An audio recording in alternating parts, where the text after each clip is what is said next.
Hello, ladies and gentlemen. This is Learn English Fast.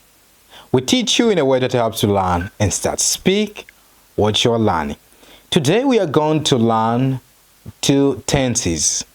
Uyu munsi tugiye kwiga ibihe bibiri Byinshinga. We are going to learn past continuous and future continuous. Izo nizo tense tugiye kuba tureba nonaha. And this is what you are going to do. We are going to learn irregular verbs. Turibuze kwiga n'izindi irregular verbs kuko muri iyi minsi amasomo yose ndi kuguhereza ndi kugenda nkohereza irregular verbs because I'm preparing you for the other lessons that will nail these irregular verbs. Ndi kugutegurira kukwigisha andi masomo aho tuzaba twifashisha izi irregular verbs. That is why on every lesson that we are learning from last week to this week, mu cyumweru gishize n'iki cyumweru turimo, ugiye kuba uzibona uziga buhoro buhoro kuko nshaka kugufasha kuzimenya. Izi regular verbs turibuze kuzibona tugiye kurangiza isomo. Ikindi turibuze gukora kuri past continuous, niturangiza kuyiga ndaza kuguha inkuru iri muri past continuous, ndetse no muri future continuous ndaza kuguha inkuru iri muri future continuous kugira ngo niba nkwigishije tense ubu yisobanukiwe ndetse wabasha no kuyikoresha mu buzima busanzwe. That is what you are going to be doing in these few minutes that you are going to be together. Before we kick off the lesson, to kick off ni phrasal verb isobanura to start, to kick off. Before we kick off the lesson, I want to let you know that if you need extra English courses, we can teach you via Zoom. If you are in USA, Canada, Europe, or any part of the world, and you feel like you want to improve your English, we are just here to teach you. We teach you via Zoom. So if you want to learn English with us, you can contact us on 078 029 3112. And something else, if you want a book, ubaye ukeneye igitabo cy'icyongereza, we can get you a book. Even if you are a beginner or intermediate or advanced, we have book for you. Waba uri umutangizi uri hagati cyangwa se urwego umaze kugeraho, nawe tugufitiye igitabo cy'icyongereza cyagufasha ukava kuri level imwe ukajya ku yindi. So either way, we just got you covered. You can contact us on 078-029-3112.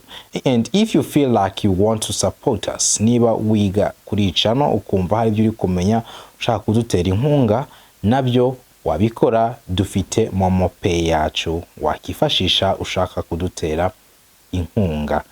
And you can share the lesson to people who you know need to learn English. Okay? That is it. Now let's dive into the lesson of today.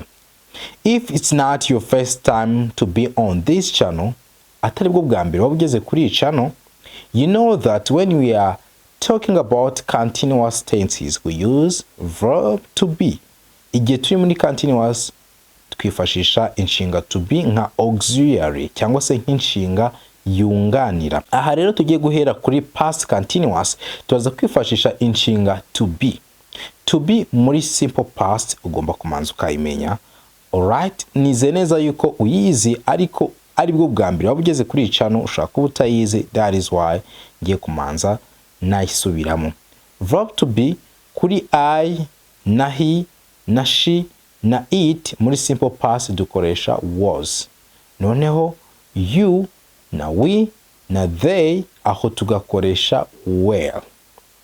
Ibyo nibyo tugiye kuba twifashisha. Noneho igihe turi muri continuous tugomba kuba dufite ing cyangwa se ing form. Alright, that is what you are going to be doing. For example, reka nkwe interuro ziri muri past continuous. Wavuga ngo I was telling the story. Bivuze ngo nari ndi kuvuga inkuru. I was telling the story. Bivuga ngo ni igikorwa nari ndi gukora mu gihe cyashize ndetse nankomeje kugikora. Past continuous ntabwo ari igikorwa cyabaye mu gihe cyashize kigakomeza kikagera igihe turimo. Oya, past continuous hubwo ni igikorwa cyabaye mu gihe cyashize ndetse mu icyo gihe cyashize kigatwara umwanya. Urugero nshobora kuba navuga ngo Yesterday I was teaching. Ejo hashize nari ndi kwigisha. Ni igikorwa nari ndi gukora ndetse cyantwaye umwanya, ariko ntabwo bivuze ngo cyarakomeje kugeza mu gihe turimo. Okay? Next example, you were drinking juice. You were drinking juice, wari kunywa ji. You were drinking juice, wari kunywa ji cyangwa se wari kunywa umutobe. You were drinking juice. You see, I'm adding ing and I'm using verb to be. Next example, we can say she was speaking English. She was speaking English. Yariho avuga Icyongereza. She was speaking English. You remember we use she for female. Dukoresha she ku gitsina gore. Next example, he was dancing music. He was dancing music. Yari kubyina umuziki. He was dancing music. Next example, it was making noise. Cyari kiri gukora urusaku. It was making noise. Okay? And the other one, we were swimming in the lake. We were swimming in the lake. Twari turi koga mu kiyaga. Another one, they were driving. Bariho batwara. They were driving. Now, where do we use past continuous? Past continuous tuyikoresha hehe. We use past continuous when you are talking about something that happened before something else in the past. Ikintu cyabaye kikabanziza ikindi mu gihe cyashize, we can use past continuous. Example, the children were playing before I got home. The children were playing before I got home. Abana bariho bakina mbere yuko ngera imuhira. Nukuvuga ngo hari igikorwa abana bariho bakora ndetse kinakomeje gitwaye umwanya, noneho nge nza kuhagera nyuma bari basanzwe bari gukina. The children were playing when I got home. Nukuvuga ngo naraje nsanga bari gukina. Okay? Ndetse bari babitangiye kare. That is past continuous. Nanone past continuous dushaka kuba twayikoresha muri ubwo buryo maze kukubwira, ariko turi kuvuga nk'inkuru, turi kubara inkuru. Urugero, the other day, iyo tuvuze ngo the other day, tuba tuvuze ngo wa munsi. The other day, I was waiting for a bus when you came. Nari ntegereje bisi ubwo wazaga. The other day, I was waiting for a bus when you came. Vuga ngo hari igikorwa nge nari nsanzwe ndi gukora, none wowe uza kuza nyuma usanga ntegereje bisi. The other day, I was waiting for the bus when you came. Another example, you can say, last 2 days I was driving to work. Ahandi dukoresha past continuous tuyikoresha turi kuvuga ko ikintu cyabaye mu gihe cyashize nari nabikubwiye, ndetse icyo kintu kigatwara igihe runaka. Okay? Something that happened in the past and continued for some time. Example, urugero twavuga ngo my eyes were aching. My eyes were aching. Bivuze ngo amaso yanjye yarari kundya. My eyes were aching. Igihe dufashe akajambo ka ache tukagashira kuri indi jambo bivuze ko umuntu arwaye icyo kintu. Urugero twavuga ngo stomachache. Uvuga ngo uburwaye igifu, stomachache. Headache, gutyo uburwaye umutwe. Toothache, uburwaye iryinyo. Backache, uburwaye umugongo. Heartache, uburwaye umutima. Everyone was singing. Everyone was singing. Buri muntu wese yarari kuririmba. No kuvuga ngo ni igikorwa cyari cyabaye mu gihe cyashize ndetse kirakomeza gitwara umwanya. Ariko gukomeza ntabwo mvuze yuko cyakomeje kugera igihe turimo, ahubwo cyatwaye umwanya. Everyone was singing. Iyo dufite everyone kuri everyone dukoresha was. Everyone was singing. Nubwo turi kuvuga ku bantu benshi dukoresha was. Tufata nka hari he cyangwa se she. That is it. Ahandi dukoresha past continuous, dukoresha past continuous for something that happened again and again. Ikintu cyabaye kigagenda kisubiramo kenshi, naho wakoresha past continuous uri kuvuga ikintu cyabaye mu gihe cyashize kisubiramo inshuro nyinshi, naho turayikoresha. For example, you can say, when I was young, I was learning English 3 times a day. When I was young, I was learning English 3 times a day. Bivuze ngo nkikiri mutoya nigaga Icyongereza inshuro 3 ku munsi. When I was young, I was learning English 3 times a day. Another example, you can say, they were sneaking out every Sunday. They were sneaking out every Sunday. Basohokaga badahawe uruhusa buri ku cyumweru. They were sneaking out every Sunday. In the last example, urugero rwa nyuma twavuga ngo we were always coloring. Igihe cyose twahoraga dutongana. We were always coloring. Ahandi dukoresha past continuous tuyikoresha turi kuvuga changes zo mu gihe cyatambutse cyangwa se growth igihe cyatambutse mu gihe cyashize. We can say the town was changing so fast. The town was changing so fast. Umujyi wari uri guhinduka ku buryo bwihuse cyane. The town was changing so fast. Kuba harabaga hari kuba impinduka, ikintu kiri kugenda gikura, dukoresha past continuous. Nkuko no muri present continuous, ikintu kiri kugenda gikura gihinduka, nkuko twavuga ngo Rwanda is developing, u Rwanda ruri gutera imbere. Still no muri past continuous turabigira tukavuga ngo Rwanda was developing, u Rwanda rwari ruri gutera imbere. Nk'urugero, niba hashize nk'imyaka 10, icyo gihe u Rwanda rukaba rutari gutera imbere, ariko hakaba hari igihe u Rwanda rwigeze gutera imbere cyane, twavuga ngo in 2003 Rwanda was developing. Muri 2023 u Rwanda rwari gutera imbere. Ni ukuvuga ngo haba hari kubaho growth cyangwa se some change, hari impinduka ziri kubaho. Icyo gihe dukoresha past continuous, ariko turi kuvuga ku mpinduka zabaga mu gihe cyatambutse. Let's see another example. Twavuga ngo my students' English was improving. My students' English was improving. Icyongereza cy'abanyeshuri banjye cyari kiri kwiyongera. That is it. And this is true. My students' English is always improving. Ukuntu kuri yuko icyongereza cy'abanyeshuri banjye nigisha kigenda kiyongera umunsi ku wundi. Ikintu ugomba kumenya ariko kuri past continuous, igihe dufite stative verbs nazi kwigisha ndi kukwisha present continuous, ni verbs zivuga kuri feelings, okay? Igihe ufite stative verbs ntabwo ukoresha ing. Icyo gihe ukoresha simple past mu mwanya ukoresha past continuous. Example, wavuga ngo when I got home I really needed to take a nap. When I got home I really needed to take a nap. Ubwo nagiraga imuhira nari nkeneye kuryama gatoya nkaruhuka. To take a nap ni cyagiye uryama nk'iminota 20 cyangwa se 30. That is what we call to take a nap. Akanya gatoya, that is a nap. Ntabwo wavuga ngo when I got home I was needing to take a nap. That is impossible. Icyo tugiye gukora noneho, tugiye kureba story iri muri past continuous. Niturangiza ndaza kuba izindi nteruro ziri muri past continuous, tenses tube tuyirangije, duhite tureba future continuous. Noneho reka turebe inkuru iri muri past continuous. Micho was always driving his motorcycle too fast. Micho was always driving his motorcycle too fast. Micho buri munsi yatwaraga moto yiwe yihuse. Nakubwiye yuko past continuous tuyikoresha tuvuga igikorwa cyabaye mu gihe cyashize ndetse kisubiramo. Hari aho nakubwiye yuko past continuous tuyikoresha tuvuga igikorwa cyabaye mu gihe cyashize ndetse kisubiramo inshuro nyinshi. So Micho niko yari ameze. Yesterday after work. Yesterday after work. Ejo amaze gukora cyangwa se ejo nyuma y'akazi. Yesterday after work, Micho was driving his motorcycle home. Micho was driving his motorcycle home. Micho yaratwaye moto ye agana imuhira. Micho was driving his motorcycle home.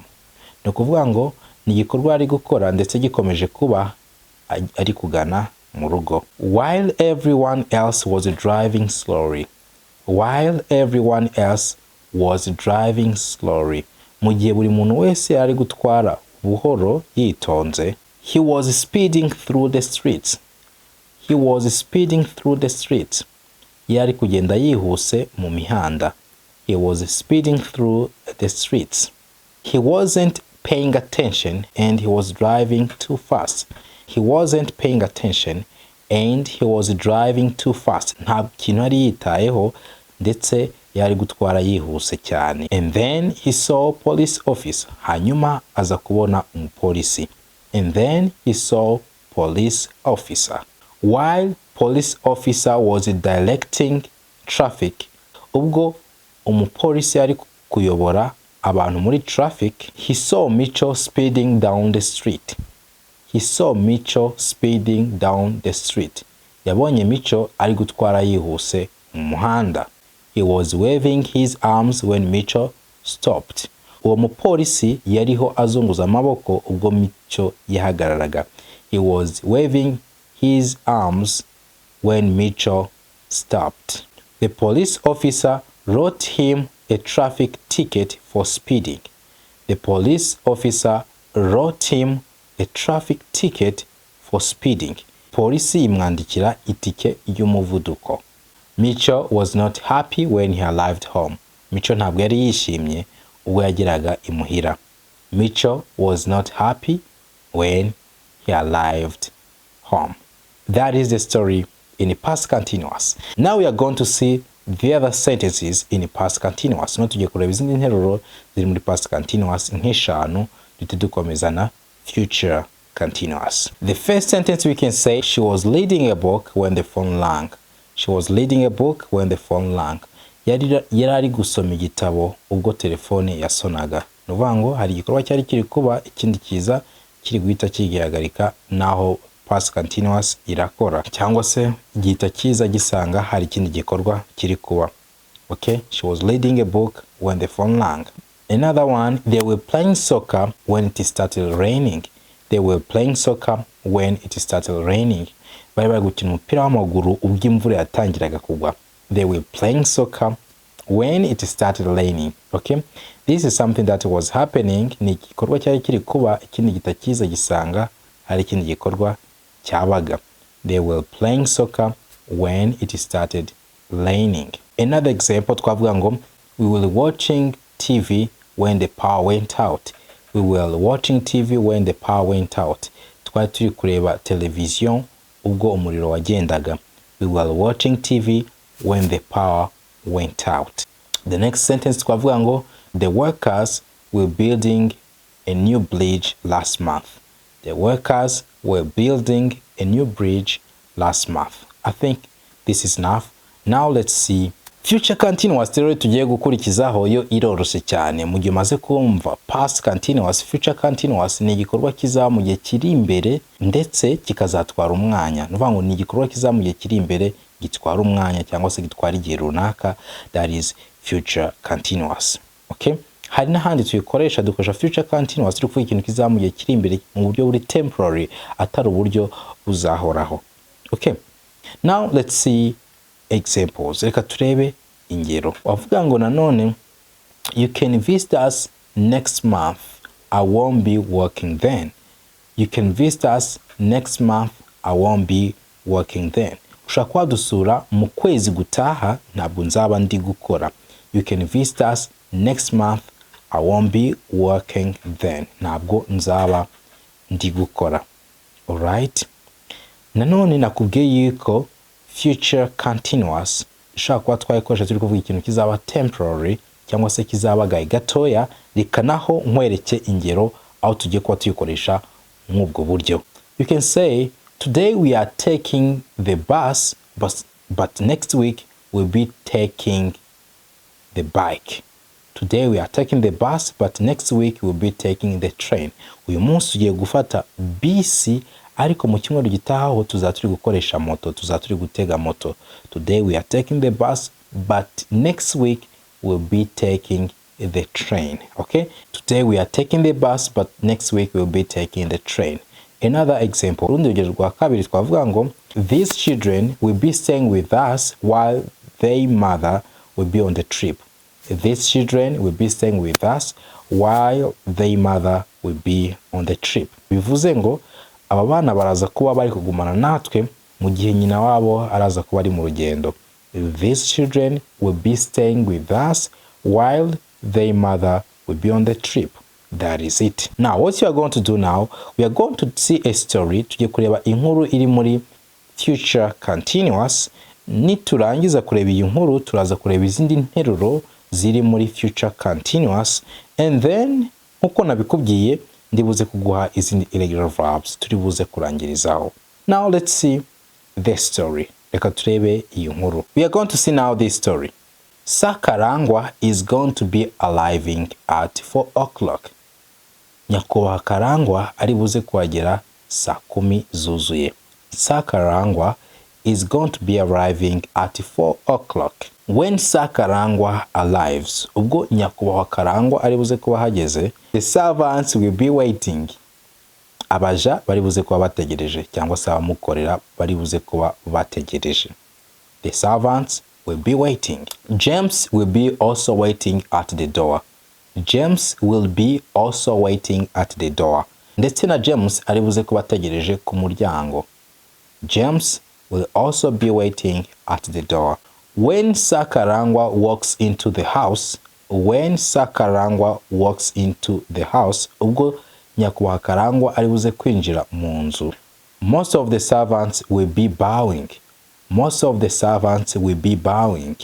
Bivuze ngo benshi mu bajabe bari buze kuba bunamye. Most of the servants will be bowing. One servant will be parking the car. Umukozi umwe ari buze kuba ari guparika imodoka. Other servants are going to be preparing dinner. Abandi bakozi bari buze kuba bari gutegura amafunguro nimugoroba. James is going to be carrying Johnson's suitcase into the house. Noneho James ari buze kwinjiza suitcase. That is it. That is the story. Now we are going to see more sentences. Tugiye kureba izi sentences ziri muri future continuous. First example, you can say, we will be traveling to Kenya next month. Tuzaba turi gutembera tugiye muri Kenya mu kwezi gutaha. We will be traveling to Kenya next month. This is something that we will do in the future and it will take us time. Ni ikintu tuzakora mu gihe kiri imbere ndetse kizadutwara n'umwanya. We will be traveling to Kenya next month. Next one, he will be attending a conference next week. Azitabira inama mu cyumweru gitaha. He will be attending a conference next week. Next sentence, she will be practicing to play the piano in the afternoon. Azaba ari kwitoza gucuranga piano nyuma ya saa sita.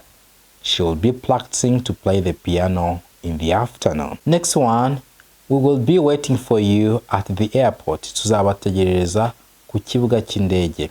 We will be waiting for you at the airport. That is it. Now what we're gonna do, we are going to see irregular verbs. No tugiye kureba irregular verbs, inshinga zidakurikiza amategeko. I told you that I'm preparing you to use them in the near future. Niyo mpamvu ngenda nziguhereza mu maseri. Now let's see these irregular verbs, my friend. These irregular verbs we are going to learn, they end with D in simple past and past participle, ndetse ziba zinasa simple past na past participle biba bisa. Izo nzo nshinga tugiye kureba. Inshinga ya mbere ni tell, bisobanura kubwira. Muri simple past ni told na past participle ni told. Okay? Kubwira. Wavuga mu rugero, he told me that you are a good person. Yambwiye yuko uri umuntu mwiza. He told me that you are a good person. Cyangwa ukavuga ngo, he has told me that you are a good person. Yambwiye yuko uri umuntu mwiza. Cyangwa, he had told me that you are a good person. Yari yambwiye ko uri umuntu mwiza. Okay? He has told me, ukoresheje present perfect. He had told me, iyo ni past perfect. Now let's continue. Let's see the next verb. The next verb on the list is sell. Sell bisobanura kugurisha. Buy ni ukugura, sell ni ukugurisha. Sell muri simple past na past participle bimeze kimwe, tuvuga sold. Okay? The next verb is bind. Bind muri simple past ni bound, past participle bound bisobanura guhuza ikintu. Nk'igihe ndi kugukorera igitabo, iyo nkihuje, that is to bind a book. Impapuro ziba zitandukanye nkazihuriza hamwe, that is binding. The next verb is find. Find bisobanura gushaka. Simple past na past participle ni found, gushaka. The next verb is grind. Grind muri simple past na past participle ni ground. Grind bikaba bisobanura gusya, grind. Next verb is wind. Wind muri simple past ni wound na past participle ni wound. Wind ni uguhambira ikintu. Noneho iyi nshinga hari igihe ikora ari izina ariko akaba atari inshinga, icyo gihe aba ari izina, tuvuga wind. Wind bisobanura umuyaga, wind. The next verb on the list is stand. To stand bisobanura guhagarara, kuko izi nshinga ziri muri infinitive igihe cyose ziba zifite to. Stand cyangwa se to stand muri simple past igahinduka stood, past participle stood bisobanura guhagarara. Understand niyo ikurikiyeho. Understand bikaba bisobanura gusobanukirwa, kumva ikintu ukagisobanukirwa, that is understand, cyangwa se to understand muri infinitive.